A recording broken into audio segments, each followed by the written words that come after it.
और अब आप वो कह रहे हैं कि राहुल गांधी राम मंदिर नहीं गए अयोध्या में। है ही ना, मतलब तो आपको क्या शिकायत है, वो मंदिर जाए ना जाए क्या फर्क पड़ रहा है? नहीं नहीं, आप अपने आप को ब्राह्मण कहते हो ना, जनउधारी में ब्राह्मण हूं, कैसे ब्राह्मण हो गए मुझे नहीं समझ में आया। आप ये बताइए कि लड़की की जहां शादी हुई, मैंने एक उदाहरण दिया कि मीरा कुमार जी जगजीवन राम जी की बेटी है, लेकिन उनकी शादी जो है वो कुशवाहा से हो गई, तो उनके बच्चे जो है वो शेड्यूल कास्ट नहीं है। देश का संविधान, अंबेडकर जी का संविधान भी यही कहता है और हिंदू धर्म भी वही कहता है कि महिला की जहां शादी हुई वो उसका जाति हो गया। तो अपने आप को आप जनउधारी ब्राह्मण कहोगे तो हम आपसे अपेक्षा करेंगे ना कि जनउधारी ब्राह्मण जो है पूजा पाठ करता है ना, आपके नाना सोमनाथ गए ना, आज आप राम मंदिर देखने के लिए अयोध्या गए हुए हो, तो ये प्रश्न पूछना तो मेरा लाजमी है ब्राह्मण होने के नाते। नहीं, वो पैंट पहने तो भी आपको प्रॉब्लम, जनेऊ पहने तो भी प्रॉब्लम। मैं तो उनको गाइड कर रहा हूं, मैंने आपको कहा ना कि वो राजा है, तो राजा ब्राह्मण होने के नाते मेरा काम है महामंत्री के नाते उनको सही सलाह देना, तो मैं सही सलाह देता हूं कि आपके नाना जो है वो खादी खादी करके जो है सत्ता में आए थे और आप जो है ब्राह्मण ब्राह्मण कहते हो, तो आपको मंदिर भी जाना चाहिए और आपको खादी भी पहनना चाहिए, तो ये सलाह देता हूं मैं। सलाह मानना नहीं मानना उनका अपना काम है। तो आपको बिल्कुल पसंद तो नहीं करते होंगे? आप पसंद कर रहे हैं कि नहीं कर रहे हैं, मतलब मैं इसे पीछे तो नहीं हट सकता। क्योंकि प्रियंका गांधी मैंने देखा कि आपको काफी पसंद करती हैं। पार्लियामेंट में जब आप किताबें दिखा रहे थे जिस पर सारे कांग्रेस के लोग हंगामा कर रहे थे, वहां मैं देखा प्रियंका जी ने आपको बताया कि आपने किताब उल्टी पकड़ी, उसका सीधा कर लो। प्रियंका जी जो है उनको लग रहा था कि कहीं मैं रॉबर्ट वाड्रा के बारे में कुछ नहीं बोल दूं, इसीलिए वो जमानत ले रही थी। ऐसा नहीं है, शरद पवार का बर्थडे था, बहुत सारे लोग वहां थे, आपने राहुल गांधी से कहा कि प्रियंका गांधी आपसे बेहतर पार्लियामेंटेरियन है। मुझे जो अच्छा लगा, क्योंकि मैं आपको बताऊं कि मैं एक ऐसा एमपी हूं जो जिसकी अटेंडेंस 100%, तो मैं और पार्लियामेंट में सबसे ज्यादा बैठता हूं, सब मतलब पार्लियामेंट शुरू होगा मैं पहुंचता हूं और पार्लियामेंट खत्म होगा, तो मैं सबको वॉच करते रहता हूं।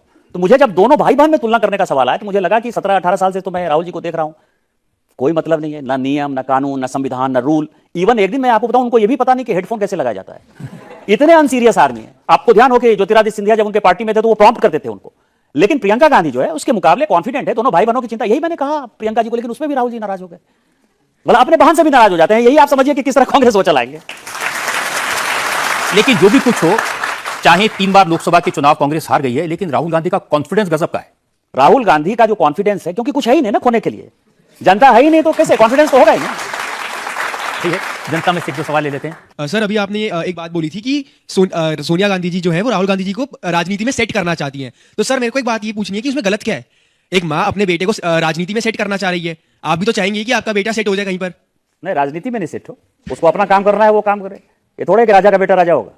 हाँ, लेकिन उनका सवाल तो जेन्युइन है। अगर सोनिया गांधी अपने बेटे को सेट करना चाहती हैं, इंदिरा जी ने पहले संजय जी को किया था, फिर राजीव गांधी को किया, नेहरू जी ने इंदिरा गांधी को किया, तो ये परिवार की परंपरा, प्रॉब्लम क्या है? नहीं, वही तो लड़ाई है। ये लोकतंत्र में नया राजतंत्र यदि है तो हमारे जैसे लोगों का रास्ता कैसे रोकिएगा आप? हम तो छोटे परिवार से आए, छोटे घर से आए, छोटे गांव से आए, तो हम तो अपनी लड़ाई लड़ रहे हैं। हम तो गांव, गरीब, किसान, महिला, छोटे बच्चे, यंग युवा, उसकी लड़ाई लड़ रहे हैं, प्रधानमंत्री जी उसका नेतृत्व कर रहे हैं। तो यही तो लड़ाई है कांग्रेस और भारतीय जनता पार्टी। देखिए, जब आपने कहा था ना कि सोनिया गांधी अपने बेटे को सेट कर रही हैं, तो कांग्रेस के लोगों ने क्या कहा था? उन्होंने कहा कि ये अपनी वाइफ को सेट कर रहे हैं। 2009 में वाइफ की जो प्रॉपर्टी थी वो 50 लाख थी और 2024 आते आते वो 31 करोड़ की बाल्टी बन गई। मैंने एक प्रेस कॉन्फ्रेंस किया और मैंने कहा कि मुझे कांग्रेस से बहुत नाराजगी है, क्योंकि इसके पहले क्या था कि एक इंप्रेशन था हमारे बारे में, हमारे परिवार के बारे में, कि मेरे पास करोड़ों रुपया है, मैसार से आया करोड़ों रुपया है। अब जिस दिन से कांग्रेस ने प्रेस कॉन्फ्रेंस कर दिया कि मेरे पास केवल 30 करोड़ रुपया है इतने वर्षों में, कई एक लोग मेरे मित्र मेरे से बात करना बंद कर दिए, क्योंकि वो मुझे गरीब समझते हैं। लेकिन मैं आपको बताऊं कि लोकपाल का जजमेंट आया अभी। एक तो उसने कहा कि मेरी वाइफ जो है निफ्ट की ग्रेजुएट है और मेरे शादी के पहले वो मैंगो और जारा जैसी कंपनी को जो है सप्लाई करती थी, और दूसरा 2009 से लेके आज तक मेरी प्रॉपर्टी में जो है कोई इजाफा नहीं हुआ है। यदि उसका मार्केट वैल्यू बढ़ गया है तो हमने यदि लिख दिया तो उसमें कोई परेशानी नहीं है, तो इसलिए लोकपाल का जजमेंट भी आ गया है। लेकिन कांग्रेस ने मेरे साथ बहुत अन्याय किया, मेरे परिवार के साथ। अब मुझे जो है बताना पड़ रहा है कि कहीं ना कहीं बेनामी संपत्ति होगी, जो मैं आप लोगों को डिस्क्लोज करके बताऊंगा। कांग्रेस की बात पर मत जाइए, मुझे 30 करोड़ नहीं है, शायद 300 करोड़ होगा हमारे पास।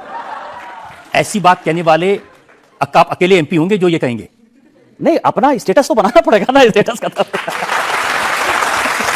आपकी अदालत में अगला आपकी अदालत में बीजेपी लीडर निशिकांत दुबे पर आरोप है कि ये महिला लीडर्स का अपमान करते हैं। निशिकांत जी, बहुत सारी महिला नेत्रियां हैं पार्लियामेंट में, आपकी कुलीग हैं। उनमें से एक तृणमूल कांग्रेस की बहुत सम्मानित नेता है महुआ मोइत्रा, जिन्हें आपने कहा था वैशाली की नगर वधु। मैं आपको बताऊं, इस देश की फिलहाल मतलब समस्या क्या हो गई है कि लोगों को हिंदी न सोचना आता है, न बोलना आता है, न पढ़ना आता है। यदि आपके पास ट्वीट हो और आप हिंदी के प्रोफेसर हैं, आपको हिंदी पे पकड़ है हमसे ज्यादा।